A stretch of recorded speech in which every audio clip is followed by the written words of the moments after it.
Good morning and a heartfelt welcome this morning to the Duck International Ministries Facebook page, where we broadcast live on Facebook. Now, this is our Sunday morning 8 o'clock slot, and we are in South Africa, Langebaan in the Western Cape. So if you're from abroad or not South Africa, it's South Africa time, 8 o'clock Sunday morning, and I'm Stanley, and I'm a minister and preacher in South Africa together with my wife. Hallelujah. What a privilege it is to serve the Lord and to carry forth His message. Amen. Now, as I'm giving you the opportunity to tune in live, please do so. Please share the message to your Facebook timeline and also to your WhatsApp status. And we are just giving the opportunity, and we are also sharing to our various platforms and our personal pages as well.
Oh, Baba sê lief oupa, lief oupa.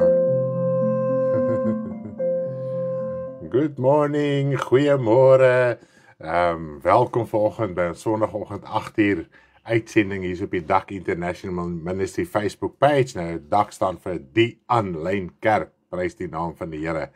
Good morning and welcome this morning. I see my grandchild, she's almost 2 years old. She says, lief oupa, love you oupa. Ag, lief vir julle ook en lief vir almal. Ons mag nie partydig wees nie, ons is lief vir almal ook. En tot lief vir babietjie. Yes, praise the name of the Lord. What amazing time that we once again have to minister the word of God in the presence of God, His angelic beings, and also when we minister the gospel, we minister it to entire spiritual world. And once we can realize and really grasp what the word of God says here, let us read it.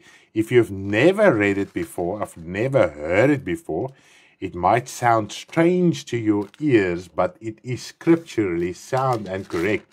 There's two things that we definitely know, that whatever we do here on earth as a child of God, your good deeds, your good works, if you minister the word in spirit and truth and live it out, accept it. There's two definite things that we know from Scripture. The first thing is that your good deeds, your righteous works, builds and clothes. That is the building material.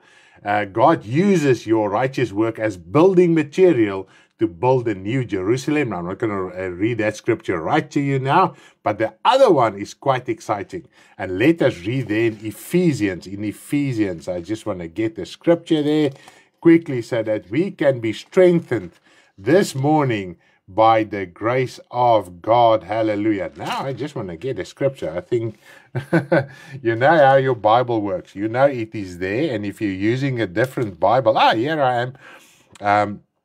If you're using a different Bible, then you don't know where's the verse, isn't it so? I'm used to read this scripture in my Afrikaans Bible, but this morning I'm going to read it to you in English.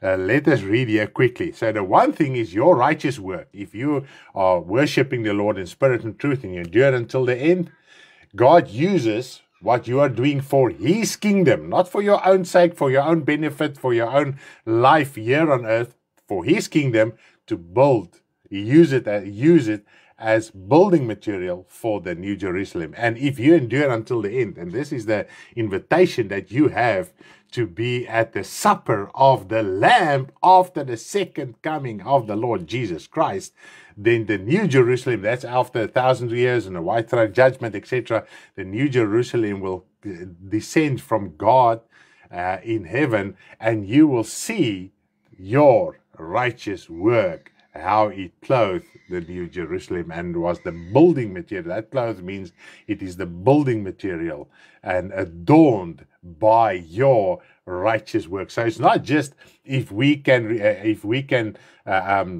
compare it to the earthly building. It's not just the bricks, if I can put it like that. It is all the embellishments and all the great, beautiful things that God uses to adorn the New Jerusalem. But let's read it. The second thing that we definitely know. And this is Ephesians 3, verse 9 and 10. Ephesians 3, let's read from verse 8. Ephesians 3, from verse 8 up till verse 10. From verse 8 up till verse 10. Make a note in your Bible, highlight it, okay? To me, who am less than the least of all the saints, this grace was given that I should preach among the Gentiles the unsearchable riches of Christ. The unsearchable riches of Christ. In other words, this world cannot understand, and doesn't matter what means and methods they try to use to try and figure out God and where God is and where heaven is, etc., they will never ever be able to do it, because it's not God's kingdom, is not a material world that can be defined and proved by material things. Pierre, baie dankie vir die skrifte. Hoe gaan dit daar by julle? Is julle nog okay? Hierdie week was om en dom by ons ook. So jammer, ek het nog nie by jou uitgekom om te hoor of het alright is nie, of jy alright is nie. Gaan julle daarom goed aan daar so in Bloemfontein? Gee so 'n bietjie 'n thumbs up, dan weet ons man, jy is okay daar so. Maar nietemin. And to make all see what is the fellowship of the mystery. Yes, the kingdom of God is a mystery to this world. And Paul even wrote I think it's in Corinthians, that he says, the preaching of the gospel is foolishness for those that perish. Even in the Christian church, we can become foolish virgins. We have talked about it in our previous sermons, messages. Okay. Which from the beginning of the ages been hidden in God, who created all things through Jesus Christ. So Jesus Christ, the mystery of salvation, God hid it. That's why in the Old Testament they couldn't really comprehend and understood what was God's salvation plan, although God instituted. Goed dankie, terug in Mosselbaai.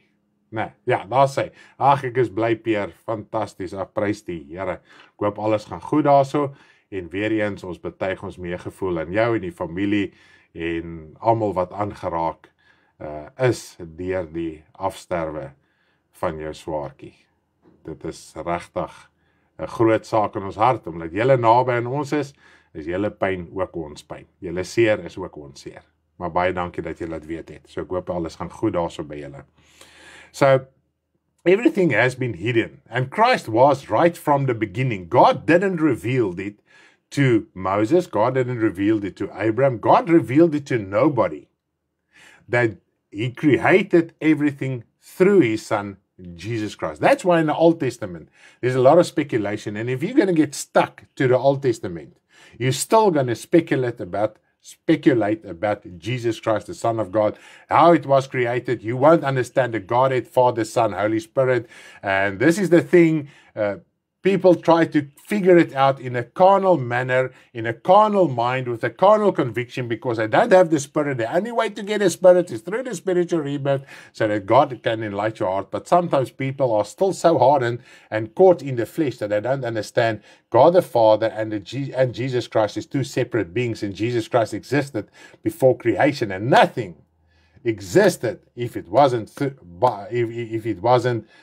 for Jesus Christ, because God created everything through His Son, Jesus Christ. And only when Jesus Christ came to earth, He revealed to us that the general term of God in the Old Testament exists of the Father and of the Son. Not as one being, two separate beings.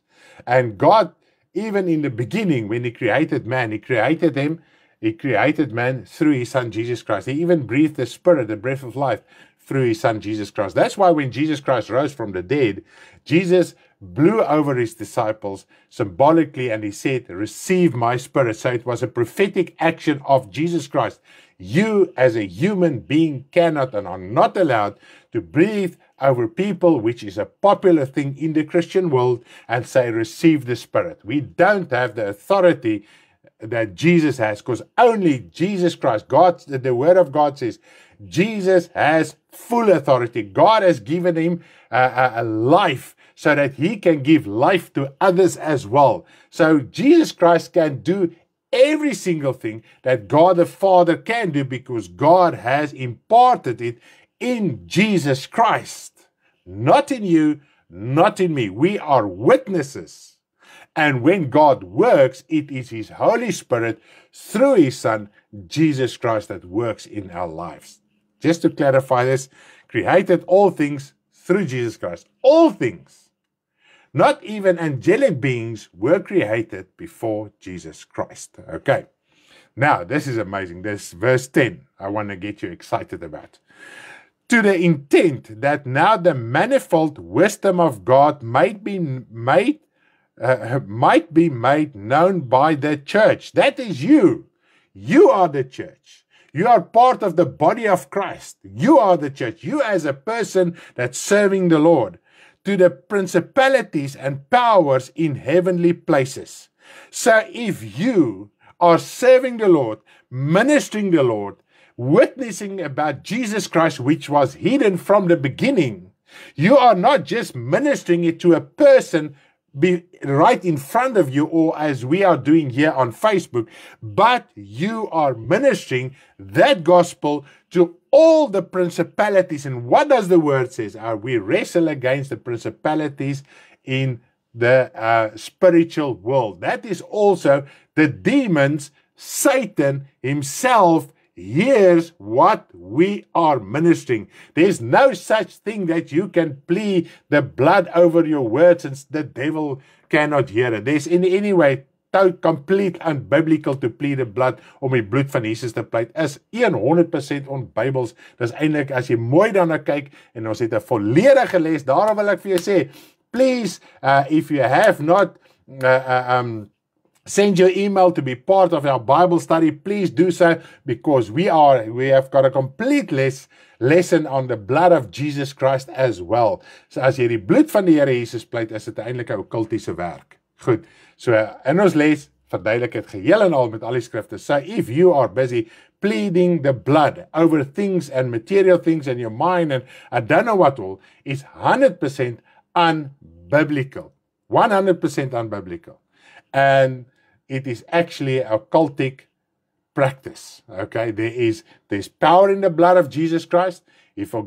God forgives our sin through the blood of Jesus Christ. Jesus Christ gave his life. His blood is powerful for the remission of sins, and that is where it ends. And because we don't understand the magnitude and the power of the remission of sins, therefore we resort to false doctrine and deviate from the truth that is within the Word of God. Okay, man. So, but the principle I want to leave with you in our introduction this morning is that you are ministering like we this morning. We are ministering the word of God to the principalities on high as well.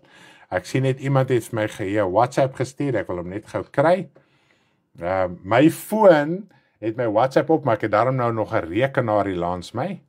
Môre oom kan oom die Bybelstudie aanstuur na. Good. Yes, we will do so. We will do so. Praise the Lord. Hallelujah. What we want to do as well in our Bible study during the week, I just want to promote it quickly. We are having Bible studies Tuesdays and Thursdays. Tuesdays in Afrikaans and Thursdays in English. I'll conduct the English Bible study. We want to make it way more interactive than just comments on Facebook. We're going to keep our WhatsApp open so that you can send us a voice note or type on WhatsApp if it's easier for you. And eventually we want to get to the point where you can phone us as well. But just give us a little bit leeway. Say, I just want to sort out a few technicalities there. But then you can send us a voice note. Okay, I'm not, you've just said this. I don't understand what you are saying. Can you please elaborate on it? And then we can sort it out in that way as well. Hallelujah. Praise the Lord. We're going to do all those things.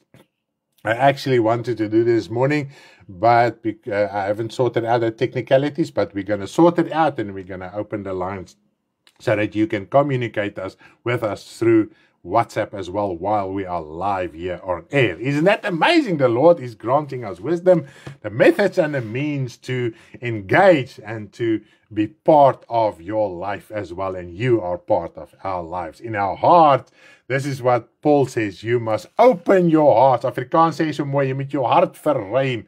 You must open your heart. You must expand your heart. Hallelujah. And as children of God, sometimes we are so closed up in our own mind, thinking world and life that we are in, world that we are living in, instead of just opening our heart. And if you can understand, you are witnessing and ministering the gospel to the entire spiritual world. Even the devil hears it. And also your righteous works, God uses that as building material for the New Jerusalem, to adorn it, to embellish it, and to build it.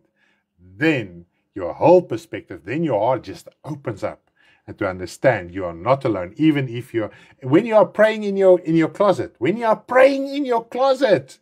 oh, there's another thing in Revelation 8, if I'm not mistaken. He talks about how when God answers prayers, it has an effect on earth as well. So your prayers are like incense. In the Old Testament, they did it physically. We don't have to do it physically anymore, okay? In the Old Testament, they did the incense offerings, which was like a sweet-smelling aroma before God. And then and once a year, when the high priest went into the utmost holy, the holiest of holy, there was remission of sin, and then God united with Israel because of the forgiveness of sin. I just lost all those words I've just said, but never mind. I think you get a picture. Now, our prayers as well is like this sweet-smelling aroma of incense before God. And when you pray, He listens, He hears, He's attentive. But we must remember one thing: God is patient. He is long-suffering. He's patient to us as His children. But the moment when He answers your prayer, it is quick. Amen. Hallelujah. I want to leave you with that encouragement for now.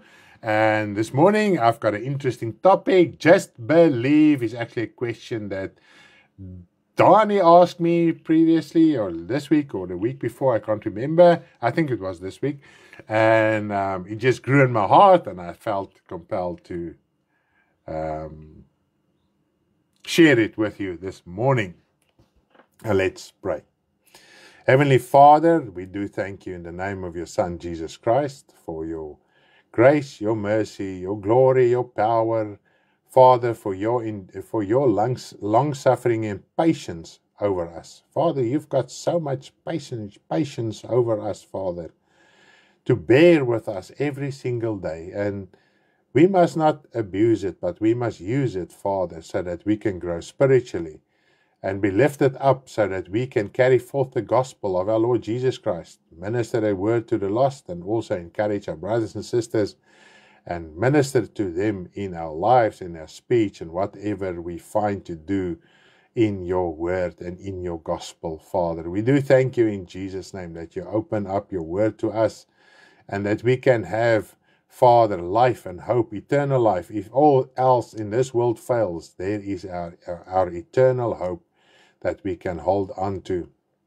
Father, we thank you this morning for what you did to Charmaine. Father, she's at home. She came home Friday morning and she's super excited, and her kids are there, and she says they don't even want to go and play. They just want to be with mommy. They saw almost a month, 2 months ago, Father, and we pray that you will please help her in that healing process, Father. We know her body has taken quite a beating, Father, and we just pray that you will uplift her and that you will help her, that wounds can be healed, Father. I know from a personal experience, when you have a back operation, Father, she was in this accident and there was a problem with her back and I had to operate there. It takes you almost a year to be normal again. And especially with her, with that accident, there's a lot of other things that needs to be healed in her body completely. And we ask, Father, that you will please help her and also guide her and her husband, Father, that there's a lot of things, material things, if I can put it like this, that needs to be sorted out due to the accident. We pray that you will please help them to come across the right methods and means so that they can, Father, also be sorted out in that manner as well. Please, Father, we ask you in Jesus' mighty name, Father. Hallelujah. We do thank you for everybody else that you've healed the past time, and we think especially this morning for Mary that still has this cancer. It's quite a strange way. Actually, I felt this morning not to pray, not to say she has cancer, Father, but to pray and to thank you for the healing in her body. And I do thank you, Father. We've asked you as a congregation and everybody in their private, in the closet, I know they are praying for Mary. And we pray for her complete healing, Father. Please, we ask you in Jesus' name. Once again, we come to you and we can find encouragement from the parable. Jesus, you have taught your disciples and us as well to pray and not to lose heart, Father, to continue to pray until, Father, you get the answer. And we pray for Mary that you will please do a miracle in her body as well. We pray for Jolene as well, that also has this cancer, Father, and she needs to go, needs to have an operation to get it removed. And we ask you, Father, that you will please keep her calm and that you will please heal her body as well of that cancer. Father, uplift her husband, Isaac, that needs to help her and encourage her and just be a help to her every single day. I pray, Father, for Zoe as well. I know a child, sometimes it looks as if a child can just carry on, but in a child's heart, there's that worry as well. Because they know what it is, Father. And in little Zoe, Father, there is that worry. What about my mommy? She really loves her mommy. She loves her daddy. Father, and a child doesn't want anything bad to happen to her parents because they are dependent on their parents. And we pray, Father, that you will keep Zoe calm and also help her, Father, to also be Father and encouragement, Father, for Jolene also in this time. We pray for calmness. We pray, Father, that peace and calm will be in that home in Jesus' mighty name. Father, we do thank you for every a child of you, Father, that you can use them, Father, in your gospel and in your kingdom. And we pray that this morning will open our hearts so that we can understand something and that we can minister the gospel, Father, in boldness, without fear and retracting from the faith. We do thank you, Father. Help me this morning so I can minister the word in spirit and truth and that we all can understand what your word is about. In Jesus' name, amen. Halleluja, prys die naam van die Here. Ek was my hier vanoggend net huil oor al die dinge wat aangaan. Prys die naam van die Here. Baie keer dink ons kinders gaan maar net aan, hè. Kinders gaan nie maar net aan nie. Ons was ook kinders gewees. Hoeveel dinge is in jou hart nog, omdat jy as kind sekere dinge gesien en ervaar het. Veral as jy sien, dat is 'n moontlikheid, want ek meen, ons hoor nou al hierdie dinge en ons dink nou aan Mary ook, aan haar kinders en haar familie. Dit is 'n geweldige saak, die kanker, ons weet dit. En dan het jy maar daai vrees, as kind het jy daai vrees. En daai benoudheid. Maar bid dat die Here genees. Ons bid vir genesing.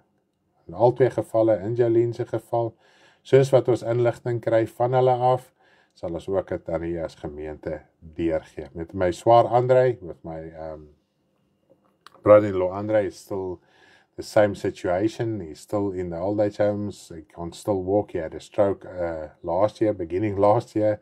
She's almost a year now. So I do pray for Sandra as well, to help her to stay true to the faith, and also Andre in the old age home.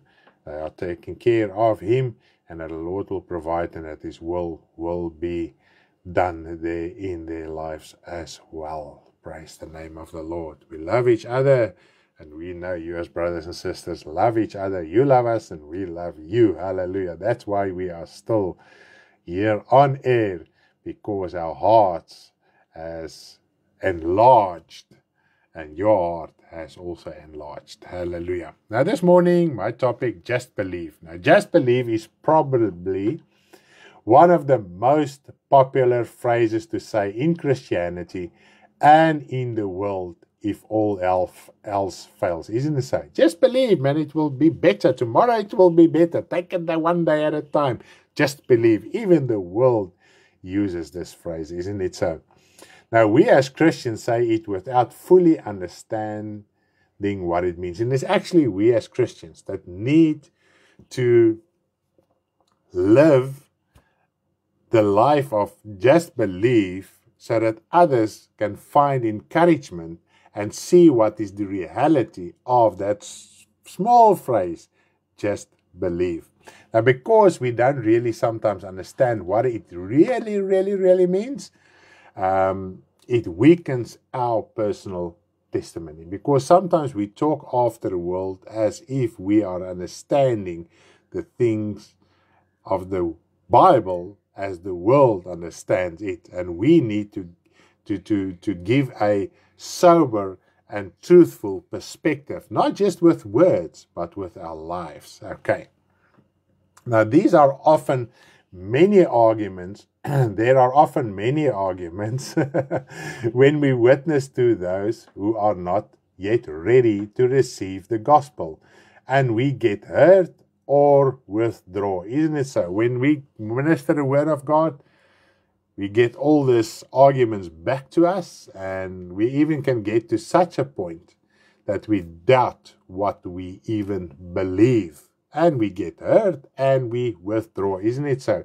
If you minister a word and you think, wow, you've got it now, and that person comes and retaliates with an argument that really knocks you off your feet, and then sometimes you even doubt in what you believe, because you will get shaken. But the main thing is, when we get at arguments, we must go back to the closet. We must go back to our inner room. We must go back to the Word of God and search the Scriptures and ask the Lord to open up how to understand this and how to sort it out. So if you are engaged in a following situation, and then you can answer it more properly. But even if you are, Jesus Christ's answers were perfect, and they even found fault with Jesus Christ's argument. So they will find fault with your argument as well. But don't get discouraged. Don't lose heart. Don't withdraw. Don't get hurt, okay? Because we usually get hurt from those directly around us, isn't it so? Now, let's look at a few of these arguments that people do come up with when you are ministering the gospel. Now, I'm not going to elaborate on all these points. I'm just going to mention a few, but I'm going to discuss the phrase, just believe. Okay, let's start with the one point. If you are ministering the gospel, doesn't matter what you say. I've even ministered on things that is not, if I can put it like that, judgmental. And then immediately a person says, don't judge me. So the very first thing is, don't judge me. I think this is the most popular one. And if somebody says, don't judge me, what do? We immediately withdraw.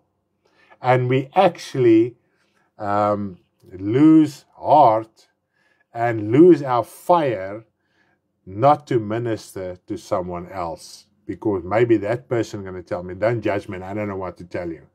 Okay? The easiest way to, if somebody, don't go into an argument with the person. I'm not trying to encourage this.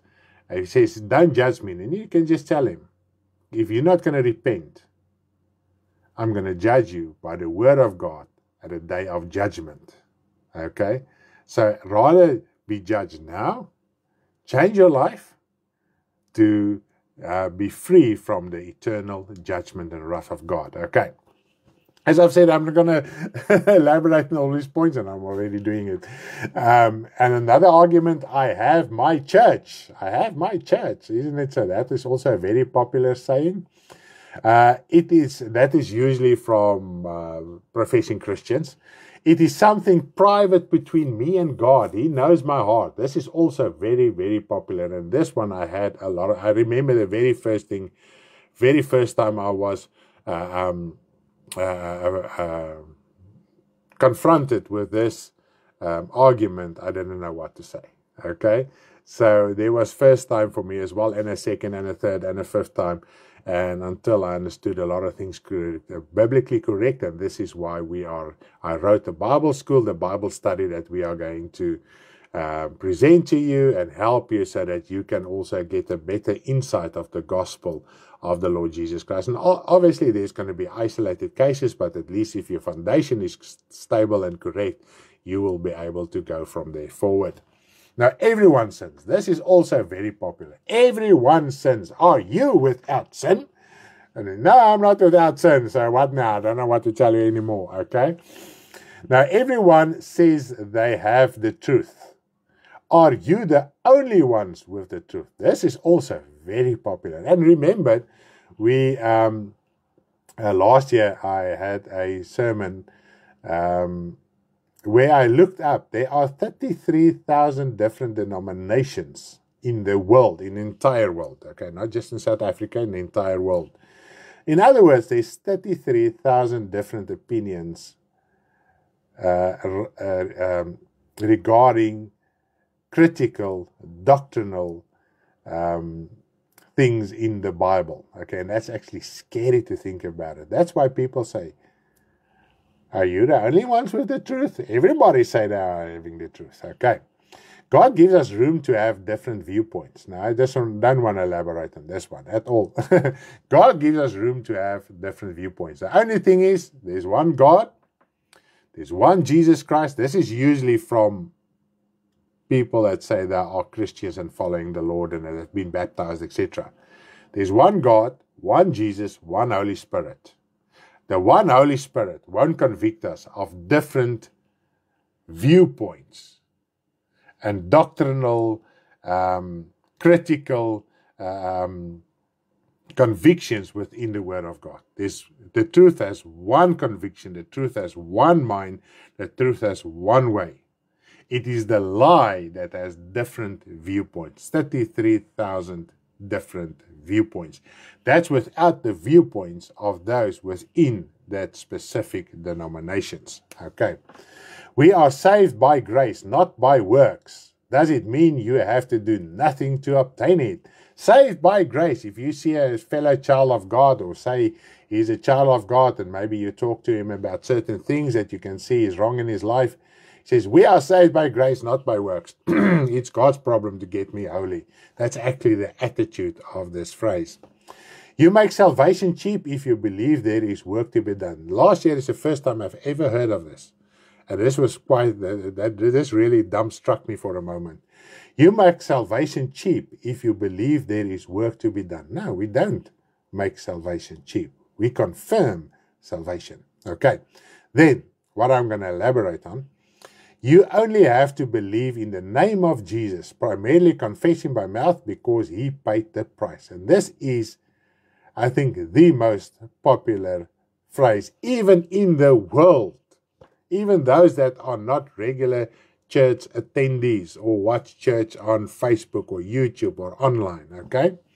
Now, in general, it is interesting how people know certain passages in the Bible as if they were the only verses applicable, even though there are more than 32,000 verses. It means that every statement in the Bible is conditional, okay? So there are more than 32,000 scriptures in the Bible. In the New Testament alone, there's almost 9,000 verses, okay? So if you know 3 or 4 or 5 or 6 verses, those verses are conditional. And this is what we must find out. Is it as easy as to say just believe, or does it entail a lot more? Like love, God is love. That's also another argument. God is love, and we don't understand love. But when we read the Bible, we understand God is holy. In other words, His love is holy. His love is not a love for the world and the things of this world and sin. And this is what the Bible also says. If we love the things of this world, the love of God is not in us, even if we confess it with our mouths. And because we are carnal, we are sensual, we measure love according to our sensual, carnal lifestyle. Okay? And this is why we have the Bible, so that we can understand what is God's love. So if you read the one word love, you must understand what that one word, what is the extent of that word love according to God's perspective. Okay. It is primarily the last argument that usually comes from professing Christians who do not want to change their lifestyle according to the whole world. Now we read in Psalm 119 verse 160. 119 verse 160. The entirety of your word is truth. Okay, that's Psalm 119 verse 160. The entirety of your word is truth. Okay, not just one or two verses. All 32,000 verses are truth. Okay, and every one of your righteous judgments endures forever. And this is what Jesus Christ also said. The word endures forever. So it's the whole word of truth that endures forever, because Jesus Christ endures forever. And that word will judge us, and every one that are not obedient to the gospel will be judged at a white throne judgment. And we as children of God get judged now already on earth, so that we can change our heart according to that. Okay.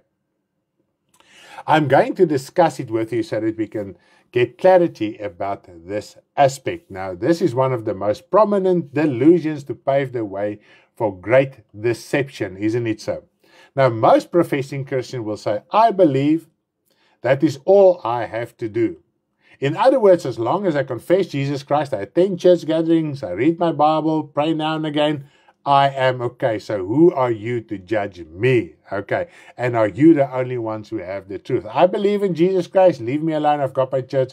I've got my minister. And so my life is okay. Now, this phrase appears in Scripture. It is a scriptural phrase. Just believe.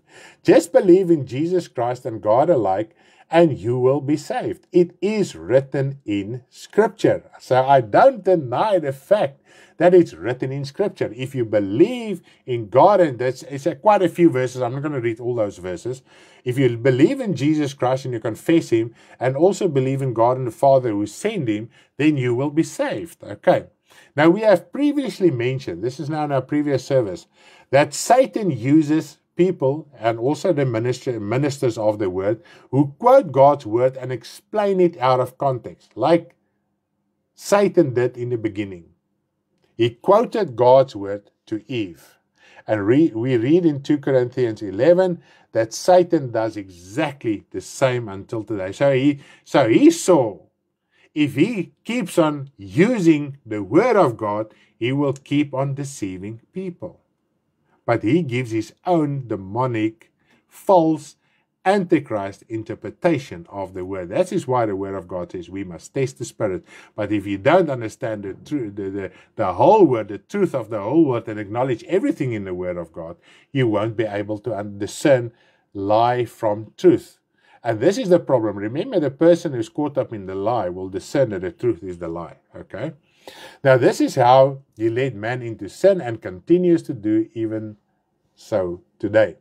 Now, most people, Christians, build their spiritual life on this phrase without understanding what belief or faith really entails. Okay, what is the content of faith? It's a small word, but it has certain context. Just like the love of God, it's a small word, but it entails so much. Okay.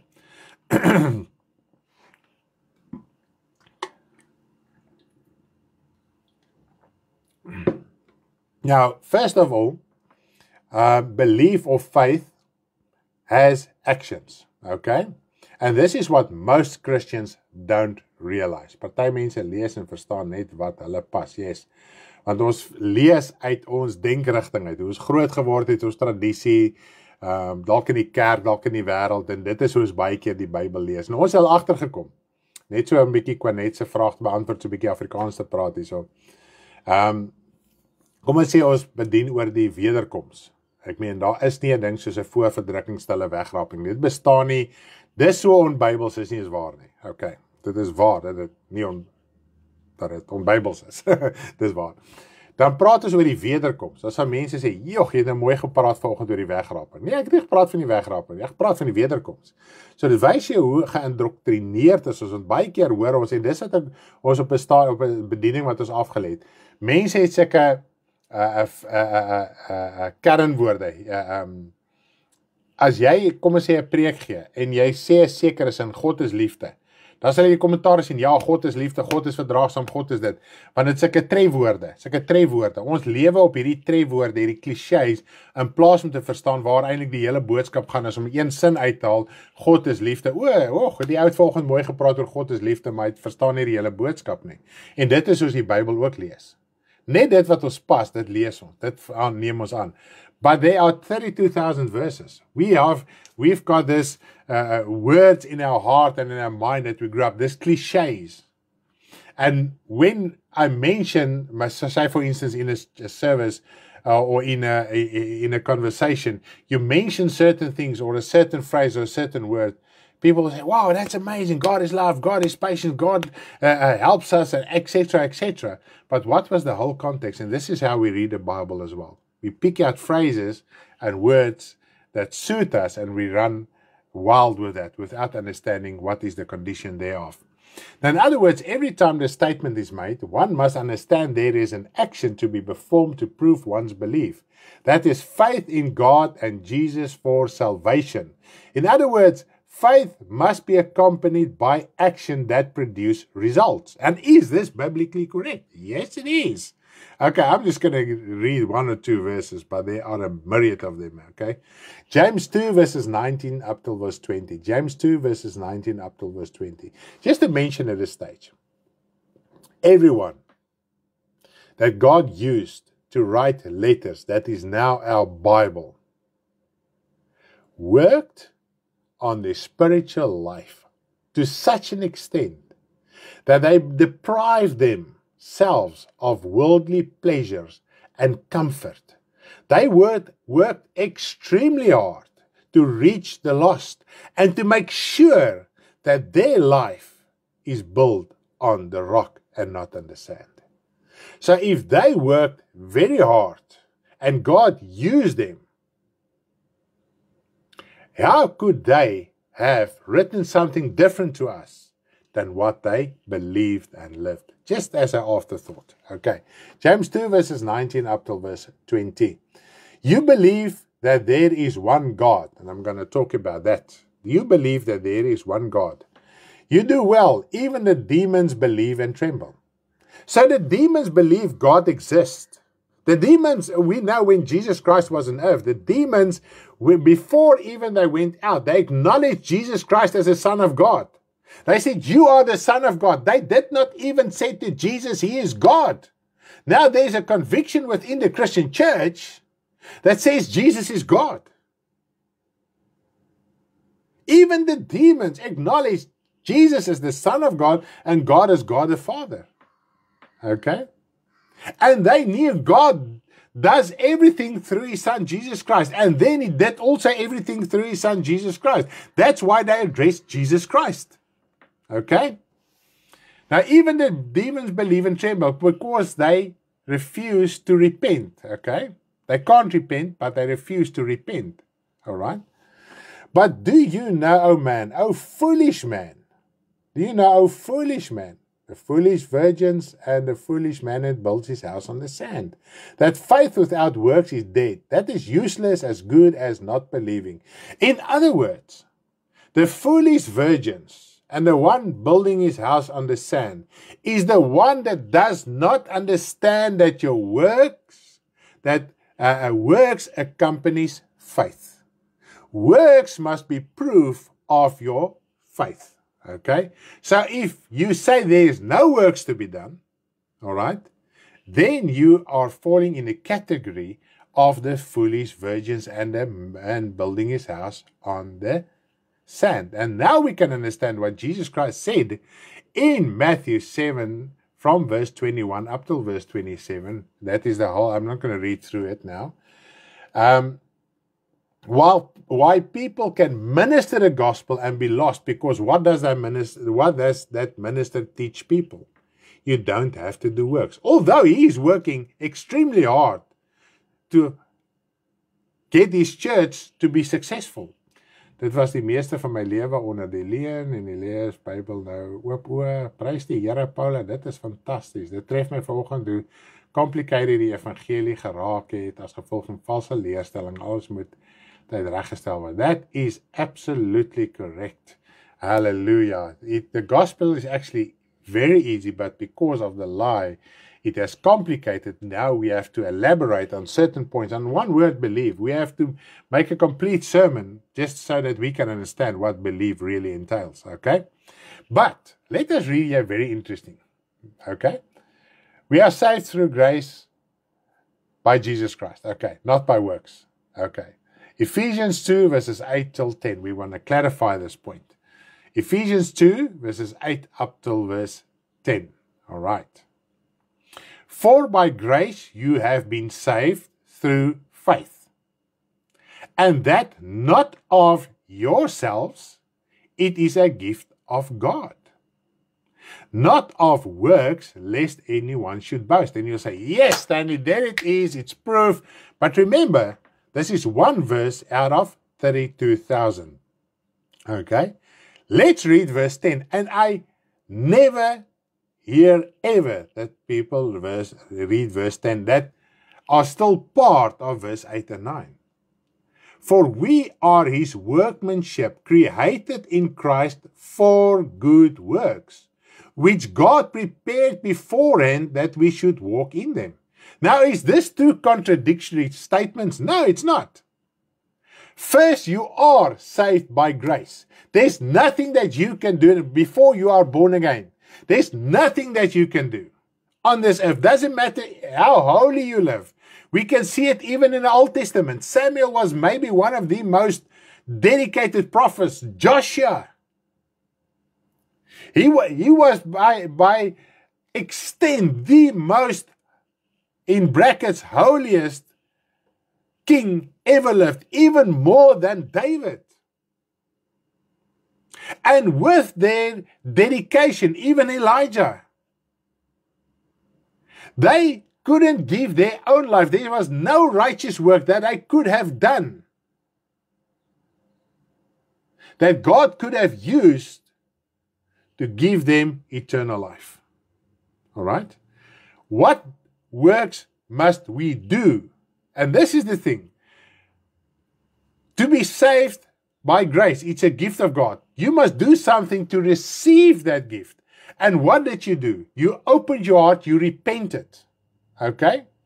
In your sinful state that you were in, exactly in that sinful state. You opened your heart. You confessed your sin. You repented. That is a work. And so God gave you the gift. Not because of your works of righteousness, but because of your repentance.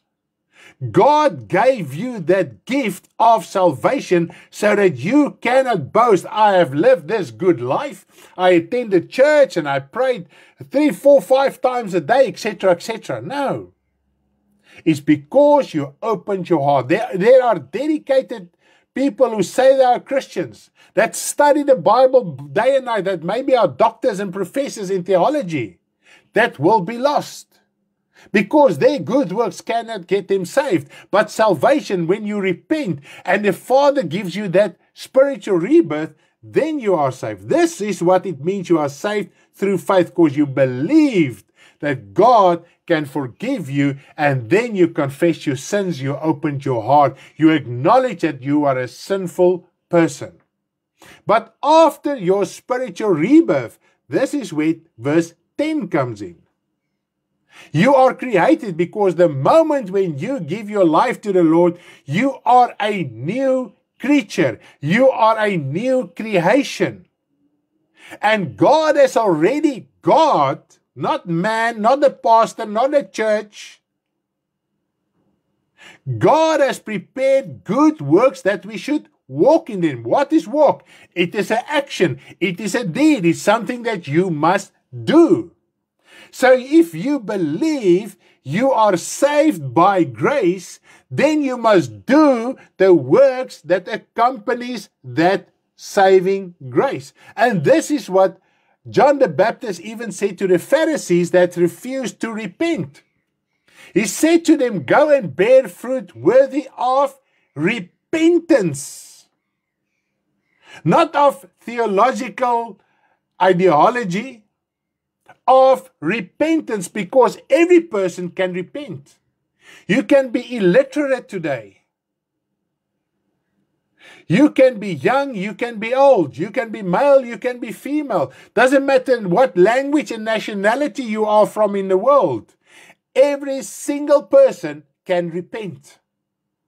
But if it comes to good works, some people are in a better situation to do good works than others.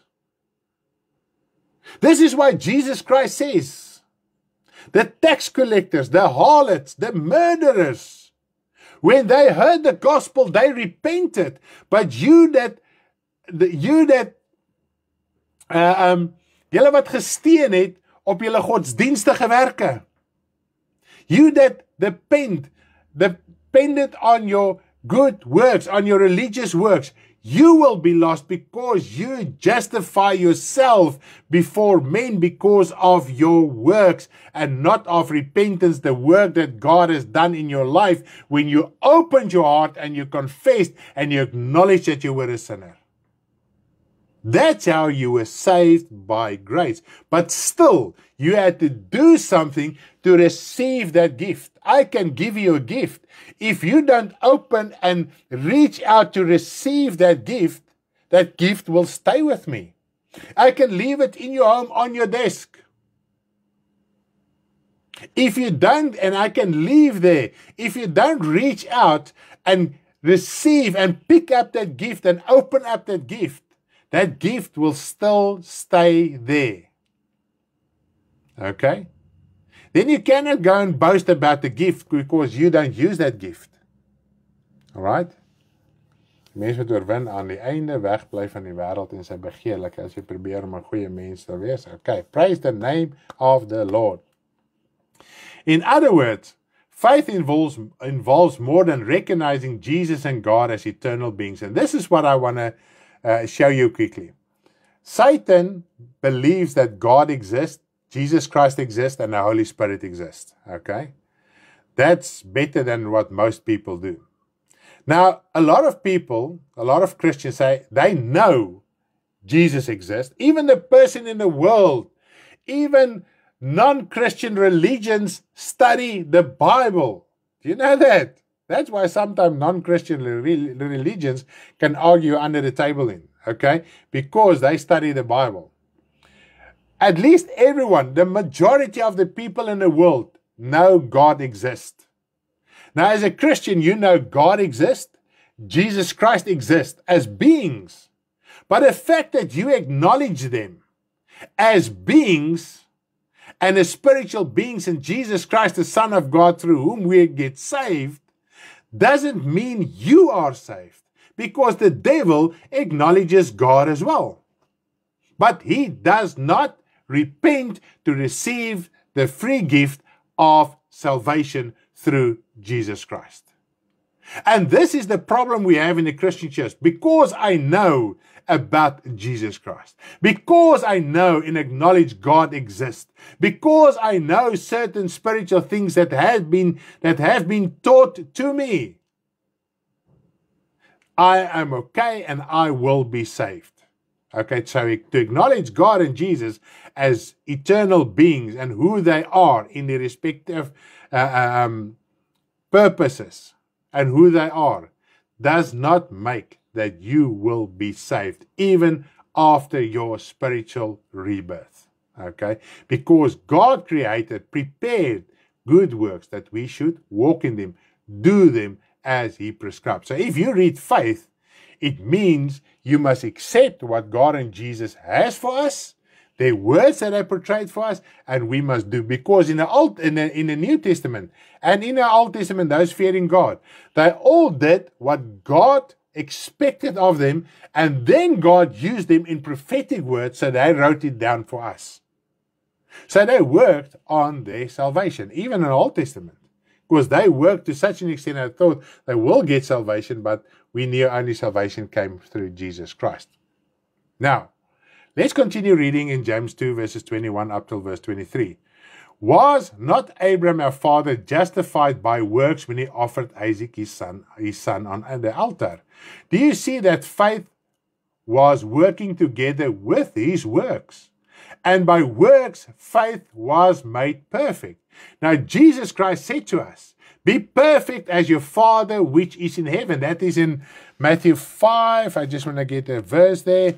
Matthew 5 verses 40, I think it's 48, yeah. Matthew 5 verses 48. Therefore you shall be perfect just as your Father in heaven is perfect. So if you want to be perfect, and if, what is quite amazing, verse 23, and the scripture was fulfilled which says, Abraham believed God, and it was accounted to him for righteousness, and he was called a friend of God. And we lay claim on it. We are a friend of God. There's even a song that we sing, a Christian song, how we are a friend of God. But if we don't walk according to the principles of faith, the actions of faith to prove that you are believing what God says to you, and that through that you will receive salvation, you cannot be a friend of God. You won't be perfect. And this is the problem that we have. And this is where the 5 foolish and the 5 wise virgins are separated. Some Christians understand their responsibility, and they know they must walk and do according to that. That is the wise virgins.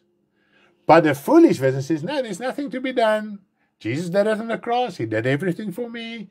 If I'm not changed, He's still working on me, so I can continue sinning and live a lustful life.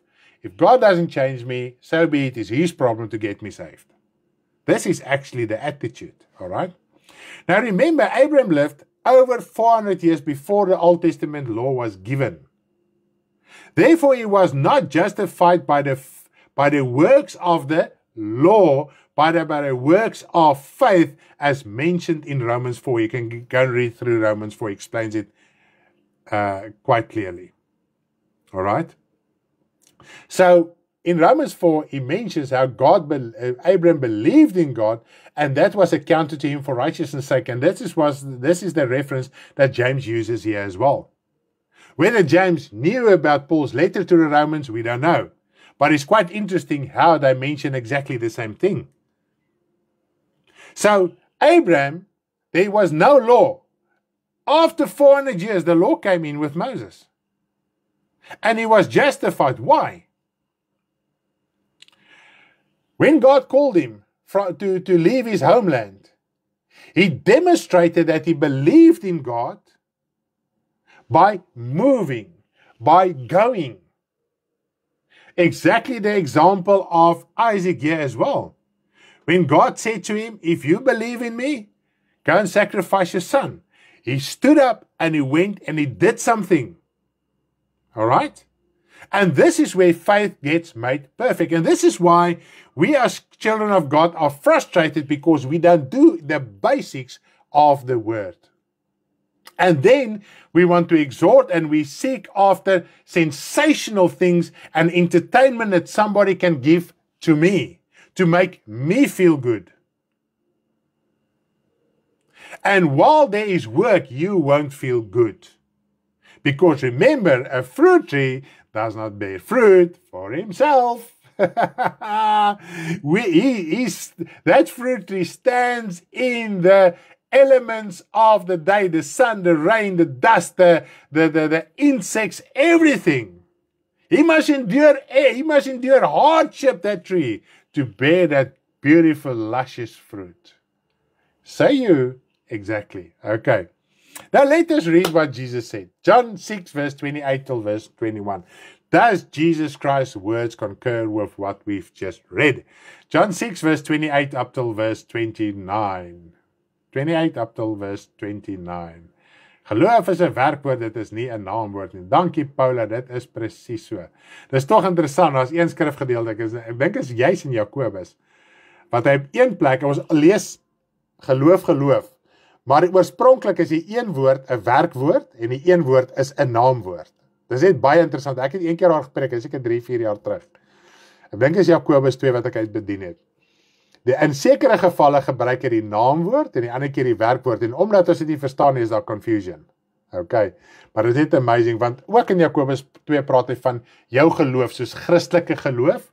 As jy wil bewys jy's 'n Christen, moet jy geloof toepas. Met ander woorde, jy moet werk toepas om te bewys jy's 'n Christen, jy's deel van die Christelike geloof. Okay, dis so kort, net gou so vinnig ietsie in te gooi daar. Let's read John 6 verse 28 up to verse 29. Then they said to him, what shall we do that we may work the works of God? Even they in the Old Testament understood something. They must do something to do the works of God, what God expects them to do. And Jesus answered them, this is the work of God, that you believe in him who sent him. So here where Jesus Christ connects work and belief together. He binds them. So it's belief is to work. Okay? So the work of God is to believe in him who sent him. So you must believe, and that is work. Work is not just a phrase that you say and you sit still and you do nothing. Work is also a verb. Werk is ook 'n werkwoord. You must do something, okay, to prove that you are in the faith. They understood that works needed to demonstrate one's faith in God. Because even in the Old Testament, God gave him certain institutions, certain commands, and they had to do what God expected of them. If they did not do that, it proved that they did not believe in God, which in most of the times happened. All right? But even with their Old Testament works, their souls could not be saved. But now, in Christ Jesus, if you open your heart, if you work, you open your heart, you receive that gift. Now the works that you do, as we've mentioned in the introduction, now your work has spiritual significance and power and consequences. And first of all, it's for your soul to be saved. Okay. Now, Jesus replied to what the work of God entails. If it is as simple as words, what does it imply? What are the works?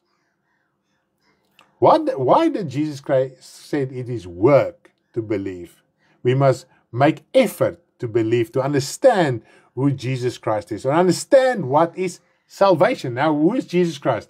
He's the mediator of God. Through him we receive salvation. He gave his life for us. He overcame the devil. So now just the word Jesus Christ, just his name, explains so much. So it's not just to believe in his name and that he is Son of God as a being from God.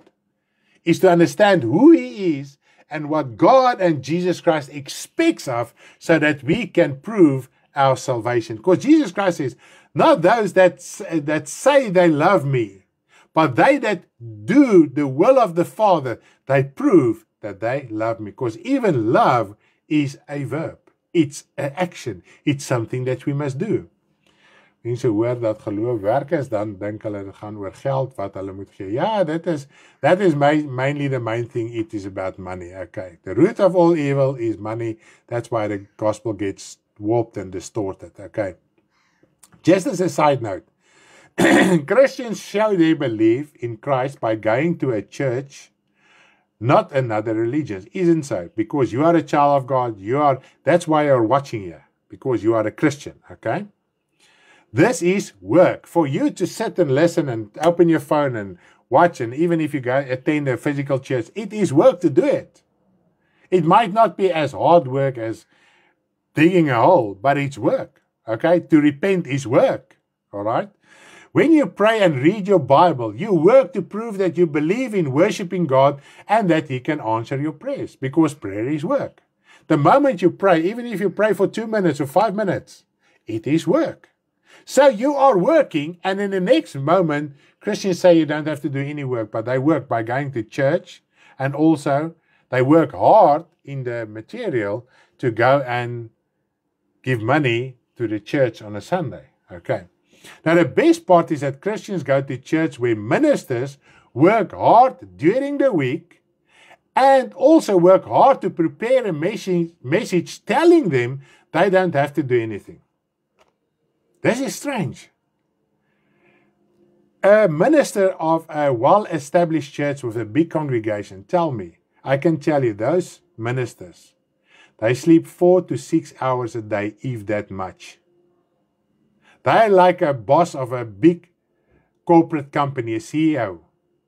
They work 20 hours a day, 16 hours a day, to tell you Sunday on the pulpit you don't have to work. Okay? They achieve financial prosperity through their hard work. That's why. And what is one of the hardest works they have to do? They must understand what their followers want to hear, so that they can preach Sunday to if they are preaching Sundays, doesn't matter what they are preaching, to such an extent that their followers will open their wallets to give generously. Okay, generously. This is how they demonstrate their faith. If they do nothing, no one will contribute, right? If I tell you I've got the truth in the gospel and I don't tell it to you, you'll say, no, I'm a shyster. But when I'm telling it to you, I'm also working. Okay, so am I working to advance the kingdom of God, or am I working to advance my material, building, and things around me? This is the difference. This is the difference between the foolish and the wise virgins. The foolish virgin says, you don't have to work in your spiritual life, but you must work very hard here. Because we must live and we must eat. But your salvation, that's God's problem. Okay? And this is the difference between the gospel. We must work. God knows. We had a sermon. God knows what you need before you ask Him. God knows you need a work to get money, finances to pay your things. God knows that. But is it priority? Do you use it as an excuse not to work on your salvation? Okay? So I think we can get the idea this morning. Now, Jesus defeated the devil and his works so that we can triumph and our souls may be in heaven for all eternity. That is what Jesus Christ primarily did. Because Satan had a hold since the fall of man. Because man gave him, I don't want to run something ahead. Man and women, that is Adam and Eve, gave Satan the authority over their souls. So Satan, because in the beginning, Adam and Eve were just souls, okay? And that is where Satan deceived him, because Satan is also a spiritual being. Adam and Eve were spiritual beings in the spiritual world. And we must know the spiritual world is a real, tangible world. Like this world is just different in glory and might and etc. like that. And it's eternal. It can never be destroyed, like this earth are going to be destroyed. And I just want to leave a thought with you. We're going to do it this week in our Bible study and elaborate a little bit more on it, because I'm just going to jump ahead. So I hope my wife is going to be okay with it. Have you ever read in Genesis? This is just very interesting. Just to give you just to get you a little bit captivated about what we are going to do in our Bible studies. When Eve sinned and man sinned, God said to Eve, because you listened. I just want to get to the verse there quickly. Because you sinned. That is now in Genesis 3 verse 16. And I want you to listen carefully, okay? To the women he said, that is Genesis 3 verse 16, I will greatly multiply your sorrows and your conception. In pain you shall bring forth children. Your desire shall be to your husband, and he shall rule over you. Now I want you to understand something here this morning. Ek wil hê jy moet iets begryp. Okay, I want you to grasp something here this morning. When we look what the consequences of Eve's disobedience was only to her body, only to herself. So, toe Eva ongehoorsaam was, dit wat die gevolg van haar ongehoorsaamheid, het net betrekking gehad op haar. Okay? Bly gou by my hierso. Okay. Verse 17. Then to Adam he said, because you have heeded the voice of your wife, and eaten from the tree of which I commanded you, saying, you shall not eat thereof. Cursed is the ground for your sake. In toil you shall eat of it all the days of your lives. Both thorns and thistles it shall bring forth for you. And you shall eat the herb of the field. In the sweat of your face you shall eat bread, till you return to the ground for out of you were taken, for dust are you, and dust you shall return. Who can notice a difference between this? Eve, God said to her, this is what can happen to you as a woman. Okay? This is what's going to happen to you as a woman. But when we read what the consequences of Adam's or man's disobedience, it affected the entire creation and him as man as well. Manne, luister. I'm just going to say what I've just said in English and Afrikaans as well. Manne, die man se ongehoorsaamheid veroorsaak dat die skepping verander het. En dat daar ook gevolge was vir hom as 'n persoon. So hy was daar om waaksaam te wees. Hy moes waaksaam en nugter wees. Maar sy ongehoorsaamheid het die wêreld, die skepping, dit wat God goed en mooi gemaak het God gesê vervloek is die aarde omdat jy man ongehoorsaam was. And because of sin, and that God cursed because Adam and Eve brought in disobedience and brought in sin in this world. Because of man's disobedience, the creation that God created good in the beginning, God cursed that. That was cursed. And toil and trouble and lust and sin and sinful things at the end of the day, as we know today, money, material wealth, all that, because of the disobedience of man, that started in this world. Man, I want you to listen this morning so that you can understand what is your obligation. We usually look to the women. We usually look to our wives to stand up spiritually. They must work, they must feed the kids, they must do the washing, and they must be the spiritual leader. Their disobedience caused only certain things to her as a person. Man's disobedience caused sin in this world. The trouble that we have today, the lustful things of this world, is because of man. Disobedience. Okay? Nou, maar praat gou weer verder deur. Because God created man and woman to be creative. And God said to him to be multiply. In other words, God put something in man to be creative, to be able to bring forth, to create. Like we read in Malachi as well. Man must bring forth a godly generation. Okay? What does man do who is carnal, who is sensual, who uses this world? Because remember, man, because of the disobedience of man, this world became as we know it today. Now man, the carnal man, the physical man, there is a yearning, there is a desire to create something, to change something. Now man who is carnally, now I'm talking to Christians, males who are born again Christians. I'm not talking about the world today. We are so busy trying to keep on creating in this world that we can contribute to creating more evil. What must we as men do? Even in Ephesians, he says, man, male, husband, lay down your life so that your wife can also serve the Lord in spirit and truth. Jesus set us the example as males.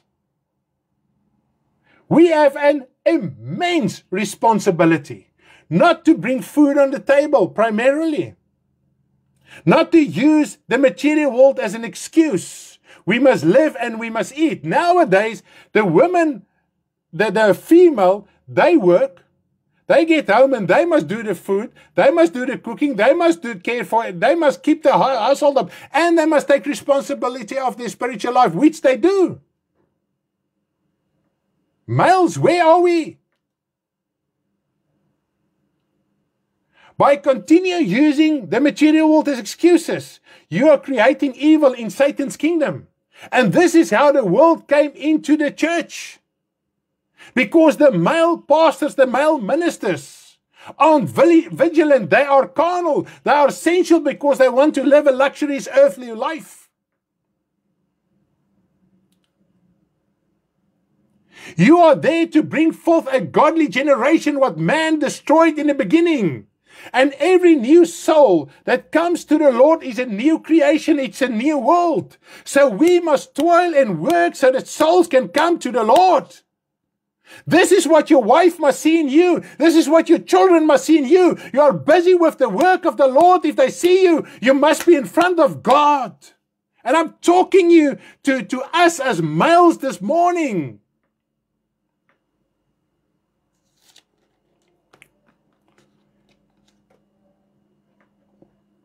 Malachi 2 verses 15. Malachi 2 verses 15.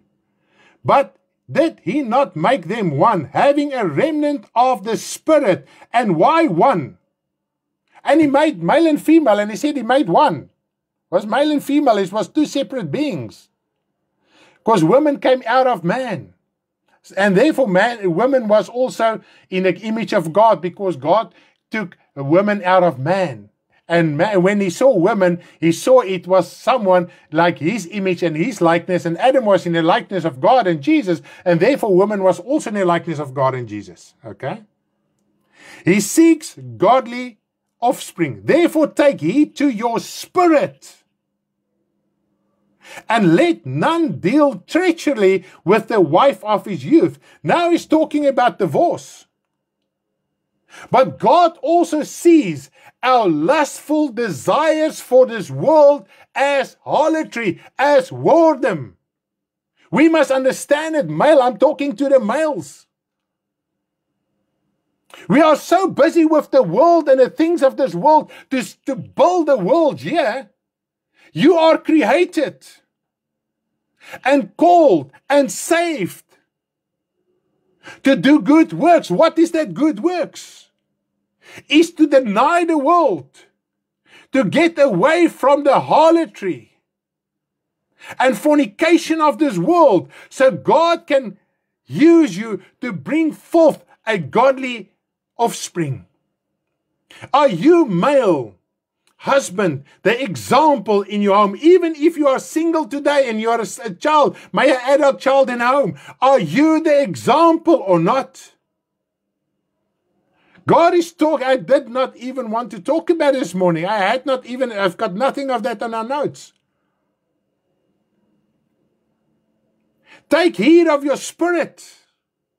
We think as males, because my wife is still serving the Lord and carrying on with the Lord. When we are in a conversation, you wait for your wife to answer a male person. God does not work like that. And then the males will come and argue, women are not allowed to minister the gospel. But in your private life, you expect your wife to keep up your spiritual life, to be responsible for your spiritual life as well as spiritual life of your children. And in conversations, you push your wife forward so that she can handle a conversation with men. While you are creating in this world of sin. It's because of sin and disobedience that this material world got created. Now we are just busy creating here. We must live and eat, we must live and eat, we must live and eat, and we must create here and we must live and eat. God is not a friend of this world, and male, you must understand it. God is your head. God is your father. Jesus Christ showed us the example.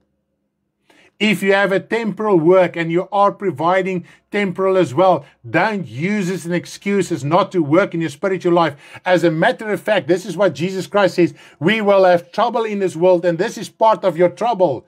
You must keep up the physical and you must keep up the spiritual, but you must, and if you take responsibility of your spiritual, you will see how God will help you in your material as well, that won't be that burden, that it is right now.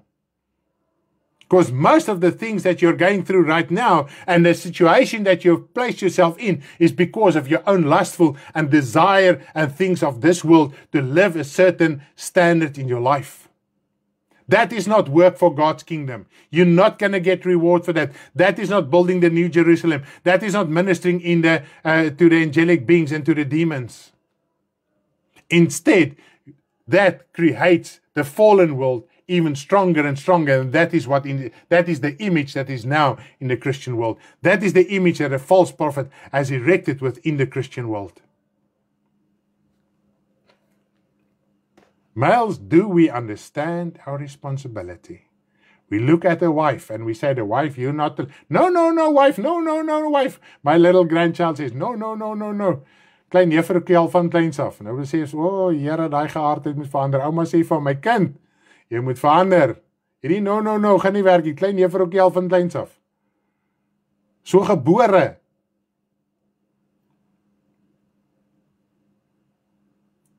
But we as husbands say, no, my wife, no. You must take up the responsibility. I've come here with the temporal. I'm busy creating the material world. I'm trying to make it utopia and heaven on earth for us in the material world. That's not God's calling for you. That is not the good works God prepared for you. The good works is to minister the gospel and live out the fruit of the gospel. So, what works must we perform to give proof of our faith? What works must we perform to give proof of our faith?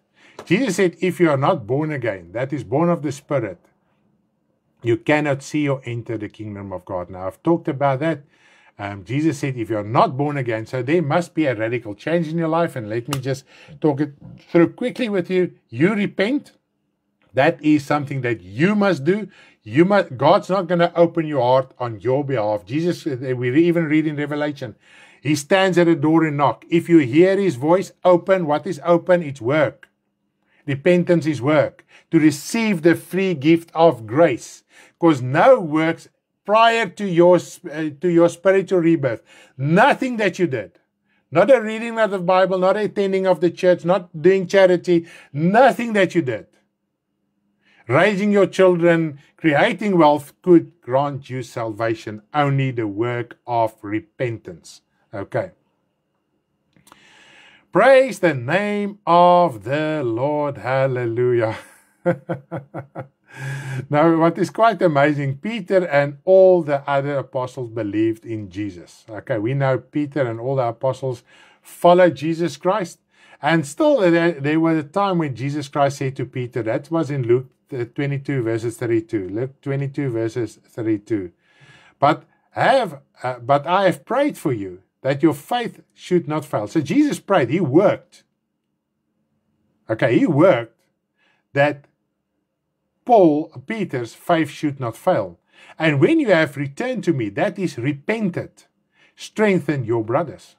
So while Peter were following, and all the apostles at that stage, which were disciples at that stage, only when Jesus Christ rose from the dead, they were officially called apostles, because they were disciples, they were learners, and then when they received the Holy Spirit, they were sent out, and that's why they were called apostles. It means to be sent out, to be an ambassador. Okay, that's the difference.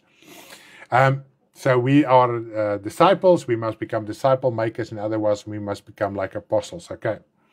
Now, even though they followed Jesus Christ, and Peter as well, that were willing to give his life for Jesus, If he died at that moment, he was lost. He had to repent. Jesus worked in prayers, asked the Father, and this we see also in Galatians 2. Paul wrote about how Peter, hy was uit voorgegee. Sê weer? Pretend. And you can read in Galatians 2. I just want to read a verse there. Galatians 2 verses 11 up till 14. Galatians 2 verses 11 up till verse 14. Galatians 2, 11 up till verse 14. Now when Peter had come to Antioch, I withstood him to his face because he was to be blamed. And here God answered Jesus' prayer through the ministry of Paul that worked. Okay? For before certain men came from James, he would eat with the Gentiles, but when they came, he withdrew and separated himself, feared for those who were of the circumcision. And the rest of the Jews also played a hypocrite. That was now the Christian Jews, okay, that started following Jesus Christ. And the rest of the Jews also played a hypocrite with him, so that even Barnabas was carried away with the hypocrisy. And Barnabas was a fervent and a useful instrument in God's kingdom. So they played a hypocrite. Okay, we don't want to do anything with these Gentiles because we're still Jews from fear of the physical Jews. Okay, but when I saw that they were not straightforward about the truth, so if we are trying to please a Jewish religion or anything Jewish in the flesh, we deviate from the truth. Okay, this is one way to deviate from the truth. And how do we as Christians don't accept teachings and doctrines nowadays about the Jewish things? People even go to Israel to be rebaptized because that's a better place. Jesus walked in, blah. And while the word of God says this earth, Jerusalem, is cursed. Okay. I said to Peter before them all, if you being a Jew live in the manner of Gentiles and not as Jews, why do you compel Gentiles to live as Jews? Because at that stage we can see here clearly, we don't have to argue about this. The apostles did not live according to the manner of the Jews anymore. In the initial stages, as the gospel grew in them, as they understood what true faith and grace were, they deviated completely from the Jewish customs. Okay, just to mention it to you, isn't the word easy and amazing? So Peter had to repent, and he repented, and later he played a hypocrite, and he went after wrong doctrine, and he deviated from the truth, and God called Paul to help him to come back, and this is where Jesus' prayers got answered. We want to understand what we must do to believe in Jesus and enter God's kingdom. Now what is quite amazing, if you read in Mark 1 from verse 1 up to 3, Mark 1 from verse 1 up to 3, in the beginning of the gospel of Jesus Christ started with John the Baptist. And what did John the Baptist preach? Let us read it. What did John the Baptist preach? And we must remember, John the Baptist came and paved the way for Jesus Christ. In other words, this was the flow of the gospel that will continue in Jesus Christ. So whatever foundation John the Baptist laid, what God gave him to do, it continued in Jesus Christ, because now the road, the path is straight for Jesus to continue on that same principles. Okay, let's read Mark 1 verses 4 to 5. John came baptizing in the wilderness and preaching a baptism of repentance for the remissions of sins. So the only way to receive remission of sin is through repentance. Now, how does that work?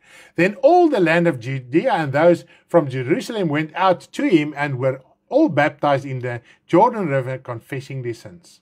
So proof of your repentance, proof that you believe in Jesus Christ who died for your sins, proof that you believe in God who sent Jesus Christ and that the free gift comes from God through Jesus Christ, is by confessing your sins. Now, if you come to the Lord, at first you acknowledge you are a sinner. You don't confess all sin in detail, but a moment when you repent from heart, whatever you confess and however you open your heart, you receive that spiritual rebirth.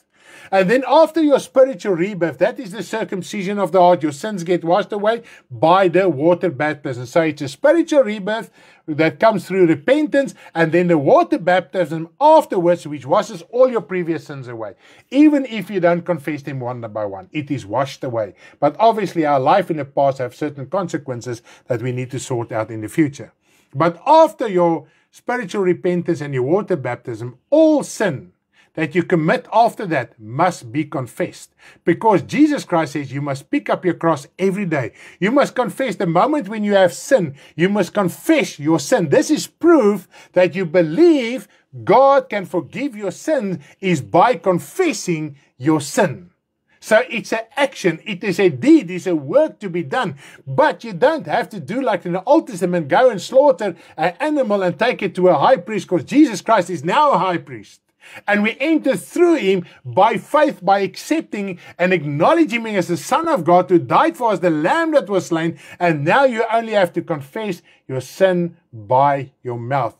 The conviction is in your heart and you confess it to the Father through Jesus Christ, because you have an appointment with the Father through Jesus Christ to confess your sins to the Father so that the Father can forgive you through Jesus Christ. Isn't that amazing to think about that? Hallelujah. So it is quite amazing to understand that we need to know that just to believe and to say faith through Jesus Christ is to understand what the word believe means. And believe is work, because faith without works is dead. Now in conclusion, where the Bible states that we must believe in God and Jesus to be saved, we must do as they required as proof of our belief. Even those that came to John proved it. The Pharisees refused it. And therefore, John said to them, go and bear fruit worthy of repentance. How do you repent? You acknowledge your sin. You confess it to the Father through Jesus Christ. You name them one by one, not just say, Lord, forgive me all my sin. Lord, I've lied. Lord, I've stolen. Lord, I've done this. I've done that. Please forgive me. I've gossiped. I've been nosy, etc. Please forgive me. I've been in the world again. I've slipped and fell and enjoyed the world. Please forgive me.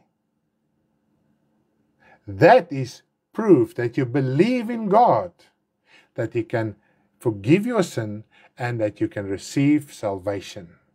Amen. Hallelujah. I do believe we understand the message this morning. I've mentioned one or two things that we're going to talk about and discuss in our Bible study. So please stay tuned this week. Dinsdagoggend, dinsdag aand, 6:30, my vrou gaan die Bybelstudie aanbied in Afrikaans. And I'm going to do it on Thursday, 6:30 the evening. I'm going to do the Bible study in English. Hallelujah. So I hope that we can understand what believe entails, and that whenever somebody confronts you with that, then you can tell them there is works to be done, because believe is a verb, is a werkwoord, and there is things that we must do to keep that salvation. Remember, you are saved by grace, but now you must keep it, and it's work to keep it. This is what Jesus Christ said. It's work to believe in Him. Amen. May you have a blessed day. We love you all. Vanaand 6:00 gaan ons weer lekker gemeente bid hier hê. Op WhatsApp voice call. We have a prayer meeting, WhatsApp voice call this evening. It doesn't get broadcasted on Facebook or whatever. It's a voice call. You can join. We leave the link on our WhatsApp channel. If you're not on our channel, please do so. Contact us so that we can guide you to get on the channel, and then you can click on the link on the channel and you can join our prayer meeting this evening. And it's not just about prayer. If you have a testimony or something to share to us, you are also most welcome. May you have a blessed day. Bye-bye. Love you lots.